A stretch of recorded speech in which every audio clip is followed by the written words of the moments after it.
सुवर्ण दिवस आदरणीय महाराष्ट्राचे कैवारी देशाचे नेते आदरणीय शरद पवार साहेब आणि त्याबरोबर कुटे साहेब खासदार आलेले त्यांचे टाळ्या वाजवून जोरदार स्वागत करा।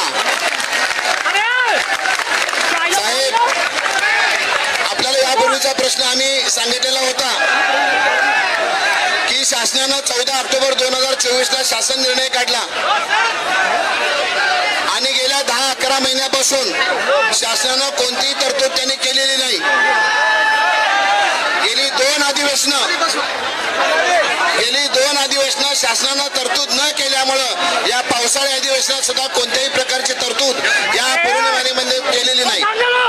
त्यामुळे महाराष्ट्रातल्या शिक्षकांचा आक्रोश आज या मुंबईमध्ये पाहायला मिळतोय। 2 दिवस शाळा बंद ठेवून हे शिक्षक सगळे या ठिकाणी सहभागी झालेले आहेत आणि या सर्वांची आशा आता तुमच्यावरती आहे।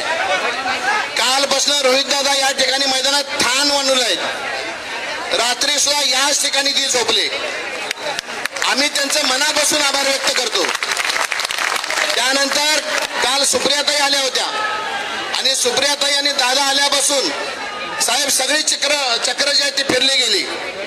आमच्या शिक्षकाला गेल्या महिन्यापासून कुणीही विचारलं नाही, परंतु दादा आणि ताई आल्यापासून या आपल्या प्रश्नाला वाचा फुटेल असं वाटतंय। काल रात्री सुद्धा या ठिकाणी मंत्री महाजन साहेब आले होते आणि त्यांनी तोडगा काढू म्हणून सांगितलं। हे केवळ आणि केवळ रोहित दादा आणि सुप्रियाताईंच्यामुळे झालं आणि आज बोलवतील, परंतु साहेब आमची आशा फक्त तुमच्यावरती आहे। आम्हाला तुम्ही न्याय द्या। 25 वर्षापासून हे शिक्षक उपाशी पोटी आहेत। 15 ते 20 वर्ष विनामोबदला यांनी काम केलंय। गुजरातचं अनुदान सुरू झालंय, परंतु ते टप्प्याटप्प्यानं। परंतु जर शासनाने निर्णय घेतला असेल तर त्याची तरतूद करणं सुद्धा ही शासनाचीच जबाबदारी आहे। यामध्ये आपल्याला विनंती आहे की आपल्या माध्यमातून आम्हाला न्याय मिळेल। प्रथमतः मी खासदार कुटे साहेबांना विनंती करतो की तुम्ही लंके